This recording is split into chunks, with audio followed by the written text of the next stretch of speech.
Welcome back, everyone. If you're joining us for the first time now, we welcome you. We'd also like to apologize for the session this morning. Unfortunately, we were unable to hold it because there was a bit of a mix-up in the time with our host for the guided meditation. However, we will have a recording of that available at some point, and we'll let you know when it is available so that you can watch it and go through the guided meditation at your leisure. Now we will now resume the scheduled sessions. Our next presentation is A Healthier Future for Taino Children Through New Arts-Led Indigenous Schools with Alexa Rahe Wanatanama Winter, which will be followed by a live Q&A session with the presenter.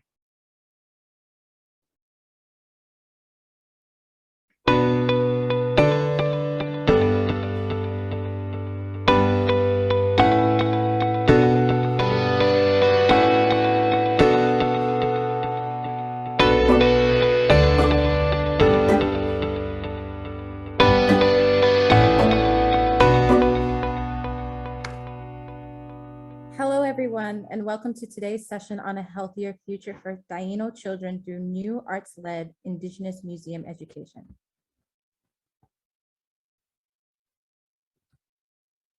The world has been experiencing heartache in relation to the ongoing process of trying to understand and progress from the systems of colonialism and racism that has affected the way our lives have lived. Within museums, we have had our own heartache. I can see it within colleagues individually trying to do the right thing in the context of huge, slow-moving institutional structures and read about it in the newspaper articles about the return of artifacts.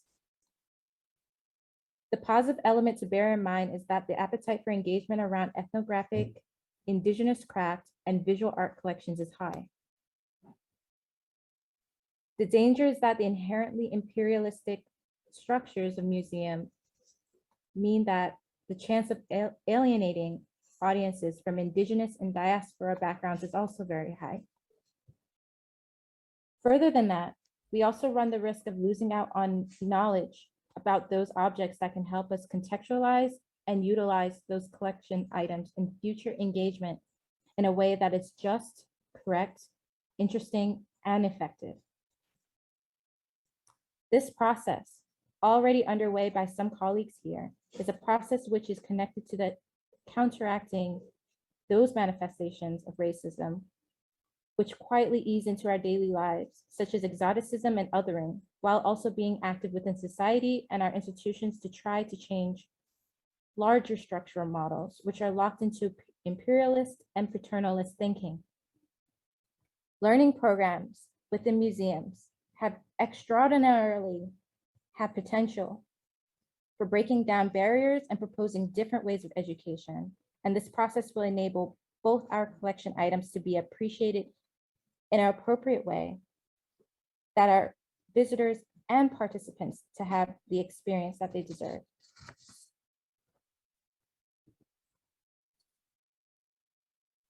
We all know that there are systemic reasons for that museums have an imperialistic hangover, including our first point, traditional pyramid institutional hierarchies, where workers have little opportunity to input to the direction of the organization and the top jobs that are reserved for people from a certain strata of society. Our second point, colonial collection approaches that have created amazing collections in some locations that are in themselves brought with problems of ownership and respect, but which also needs to be considered in terms of proximity to key audiences and usefulness for research. Socio-economic dynamics, which is our third point, in relation to accessing cultural spaces, which are far-reaching and connect to complex issues of childhood, aspirations, and cost of education, as well as very physical parameters, such as the geographic location of home versus location of museums. And lastly, our fourth point, the endemic issues of representation within different sections of the staffing structures, which we see Black and Indigenous people employed as security, but not as directors. If we remember back to our first point about pyramidal hierarchy. There also has been traditionally been limited avenues for feedback gained through engagement programs to be taken account of within decision-making and organizational change because of the lower status given to this area of work.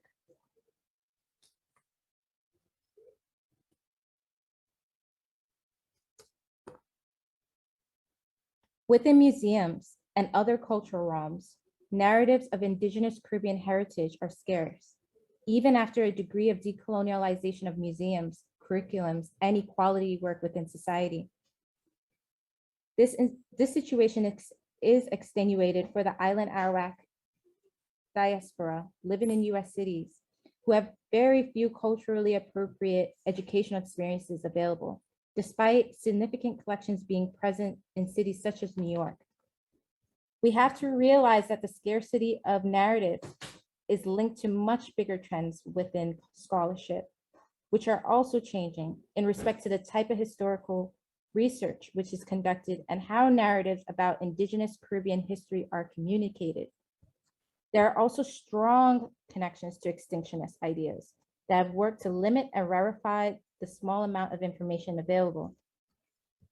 There's also opportunity to expand through new scholarship, but also through engagement with Indigenous communities to better understand the routes into understanding artifacts, and therefore thinking about how to structure new research. Through our programs in museums, there is also a huge scope for creative and expressive development and reflection through engagement with Indigenous communities. The learning experience for all of us can be healthier through a multi-way interaction rather than a recycling of scarce information in a conventional one-way channel down to audiences.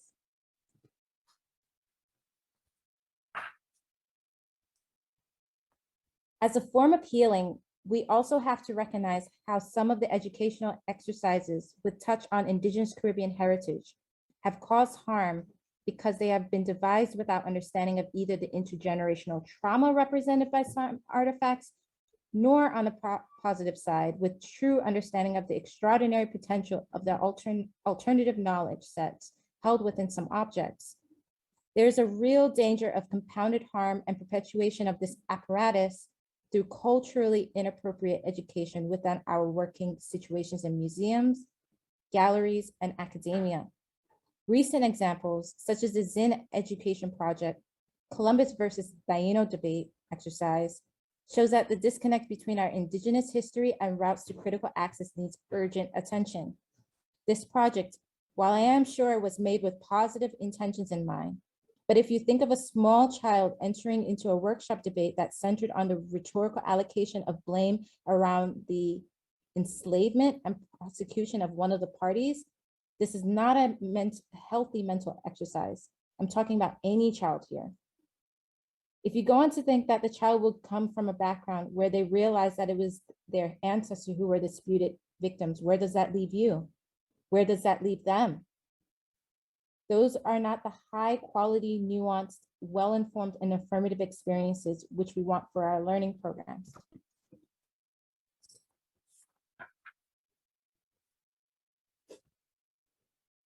But we have the advantage that cultural work is the ideal discipline to make the needed change.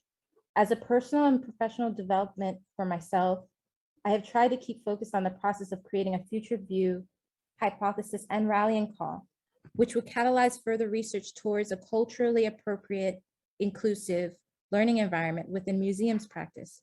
This means a consideration of the needs and the key conditions that can unlock museum-based learning through a set of alternative means that we can have at our disposal from different areas of social sciences and arts knowledge. These include prioritizing our first point, using Indigenous knowledge in both universal and very tailored ways in respect to our collections and approaches, including how we create an inclusive environment for learning.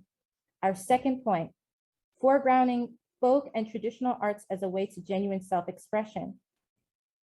Our third point, creating sustainable relationships to the environment, including better understanding of the impacts of our actions on the natural world and climate. Our fourth point, consideration of the whole child, within any learning experience, design, and a more compassionate and progressive approach. And finally, our last point, centering on the sense of belonging within community as a linchpin in personal resilience.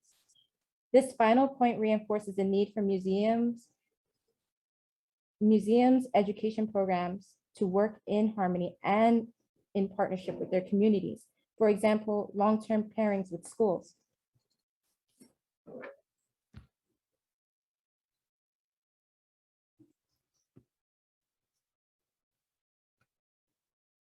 The reason why I'm so convinced of the strength of an arts-led approach is that the process of making within craft and expressive art practices and the experience of viewing or being spectator of cultural outputs provide the ultimate ways to understand several key areas which can be elaborated on in the 3 points. Material culture, which is my first point, in respect to the physical objects in our collections, to understand through our hands and how those objects could have been made, to consider what materials were available and to think about the significance of those materials. This is also really important in ideas about conserving resources and acting in harmony with the environment, where Indigenous knowledge is so far ahead of thinking on the subject. My second point, the arts give us the forum and spaces in which to formulate and express ideas and emotions. This is the opportunity for the personal reaction within the previously very public and polite atmosphere of the museum, and works towards the needs that we have as human beings for those key tenets of healthy education that have been identified as crucial, including an Indigenous idea of the whole child.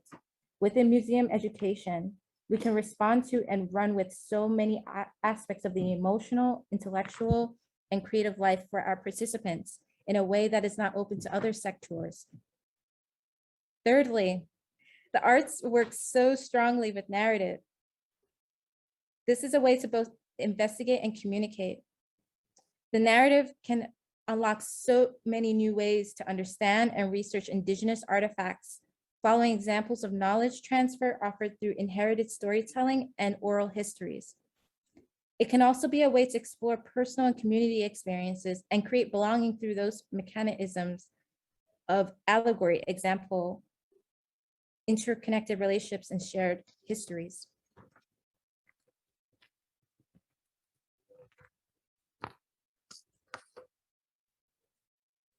Museums have a unique role that they can play within the resilience of communities through hosting programs that articulate the stories of those communities in relation to the past, present, and future. This can be incredibly generative approach that is positive and forward-thinking. These new approaches, built on Indigenous ideas, knowledge, and ways of being, can create a change which will ultimately benefit our organizations and definitely enhance the understanding and scholarship around the Indigenous collections we work with. It also gives a framework to engage with other groups of people who have traditionally not felt comfortable within museums or not even thought of museums as a place for them to be. Taking that back, the new ways of thinking relate to both our engagement activity with individuals and to our ability as professionals to research and interpret all areas of museum collections and contribute to art and social history. This needs to be done in a collaborative way, and the arts provide multiple avenues for collaboration and shared learning. This collaboration can happen in live engagement sessions in relationship to group work, theatrical interpretations, discursive workshops, co-design projects, intergenerational meetups, and communal making. But there is also important opportunity for this collaboration to happen through networks such as this, the Museums Association of the Caribbean. And also we need to think about how to embed learning and therefore create a genuine sense of belonging by engaging with communities. This will be tailored to the individual communities, but can happen through physical outreach, making sure that we come to see people in their areas, connections to community elders and tribes to ensure that communications are effective, being responsive to the alternative rhythms of those communities, for example, in respect to seasons, and making sure that the culture of those communities is visibly and actively reflected back when they look at the institutions.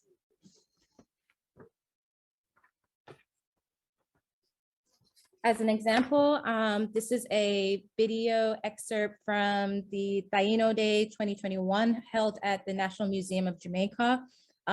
This footage was courtesy of Yamaye Wani Archives, as well as the National Museum of Jamaica.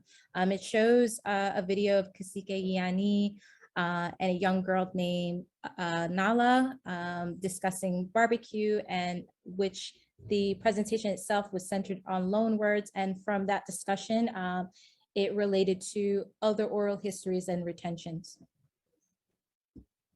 We're looking at the word barbecue, but the original word for barbecue was barbacoa.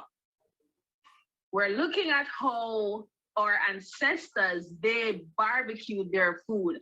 Now, I don't know, has anybody ever seen something like this in today?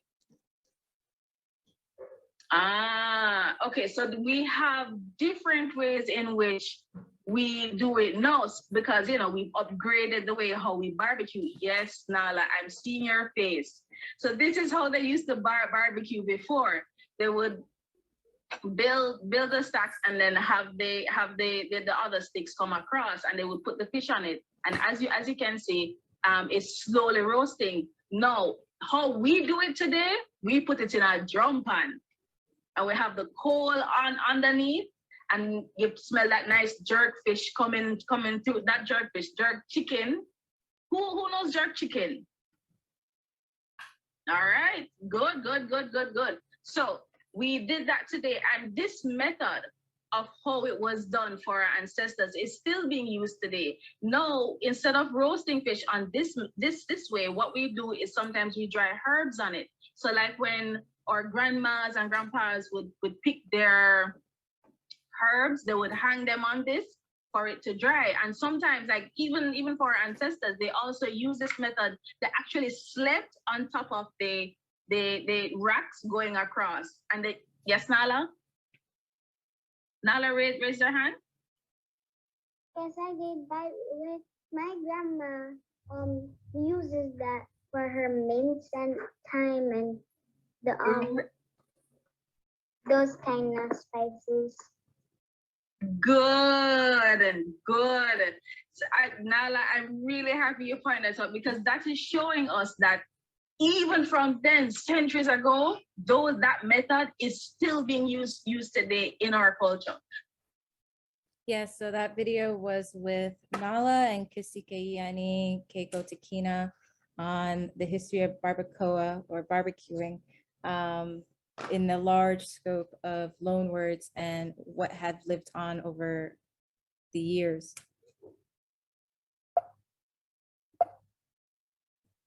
We're looking at.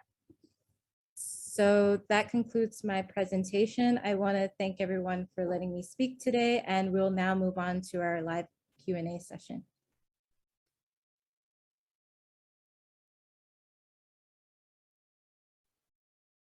So that was a great presentation. Thank you so much, Alexa. So we are now, like Alexa said, moving into our live Q&A session. So if you have any questions, please put them in the Q&A box. Alexa,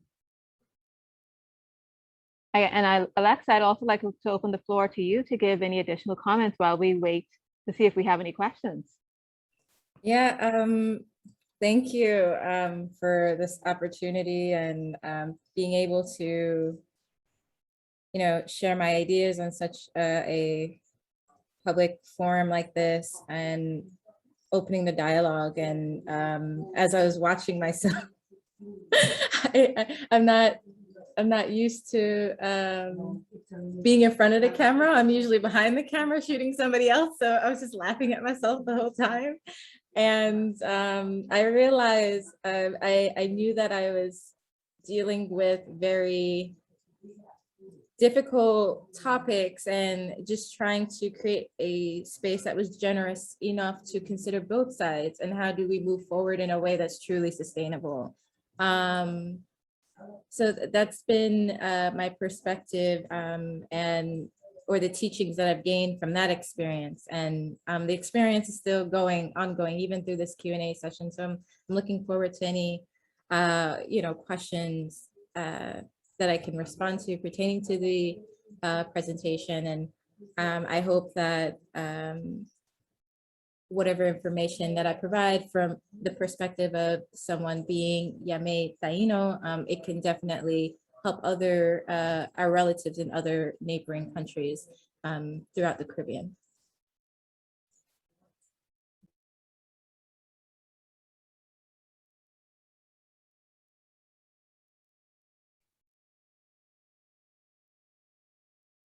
Okay. So again, you can put your questions in the Q&A section. It's right to be right at the bottom of your screen. And if there aren't any questions, I think that's the end of our session, Alexa. Thank you so much. Oh, hold on, let me say something else. I just have to make sure I didn't miss something. Oh, thank you. During the presentation, I was encouraged, a slide was left out due to time constraints, and I was encouraged to drop it in this chat in regards to conversations of training and things like that, that if you ever wanted my cacique or chief to just teach you more on just proper ways of speaking with tribal communities, he's very helpful, and I can definitely drop that here.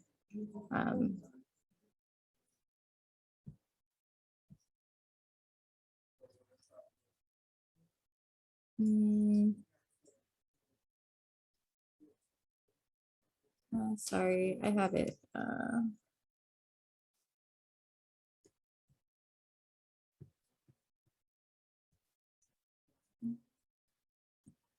Okay, so there's a question about the website.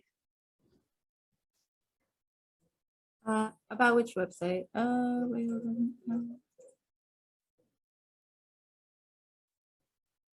Yes, Kasike Yani. Good morning. Yeah, very, very difficult challenges, but I think we can work through it.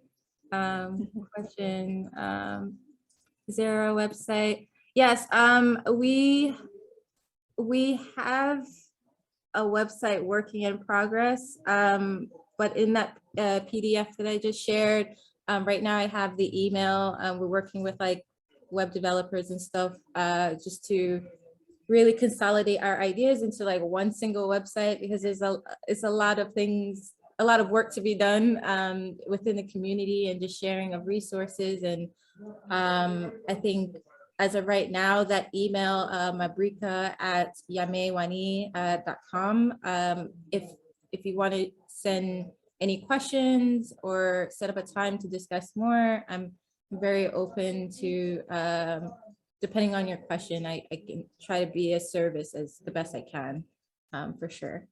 But as of right now, our archive is held privately on a appointment basis, in just viewing the works and materials. So there's quite a bit of process in accessing that repository.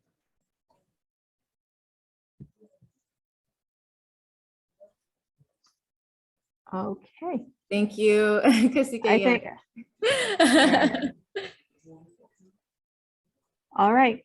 So Alexa, it looks like that you don't have any more questions, but of course, encourage everybody to look in the chat for the PDF that was dropped there. Just a bit more information about what Alexa's been speaking about. And of course, we encourage you to follow her on Instagram and ask lots and lots of questions. Yeah, totally. Thank you. Totally. Thank you so much, Alexa. Thank you. Okay, there's some other stuff. Oh, our relative in Borican. How are you? Okay, I'll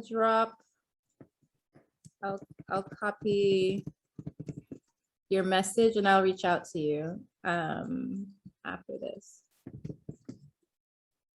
Just expect an email from Mabrika at Yamewani. I'll email you from there. Thank you. Okay, so that concludes this session. If you have more questions, if you think of anything after you leave the session, or if you'd like to connect with the speakers, please free to click on the networking menu on the left-hand side of your screen. And there you can scroll through the list of attendees and presenters and start a conversation. Now stay tuned for the next session, which starts at 9:45. Remember that to find the next session, you simply need to click on the sessions menu and scroll down the list to find the next session on the schedule. If you have any questions, feel free to click on the chat icon on the lower left side of your screen to ask for help and get guidance about how to navigate our conference platforms from one of our conference ushers. So we'll see you soon. And of course, I'm sure I'll see most of you in the next session because it's going to be fabulous. Thank you so much, Alexa. Thank you.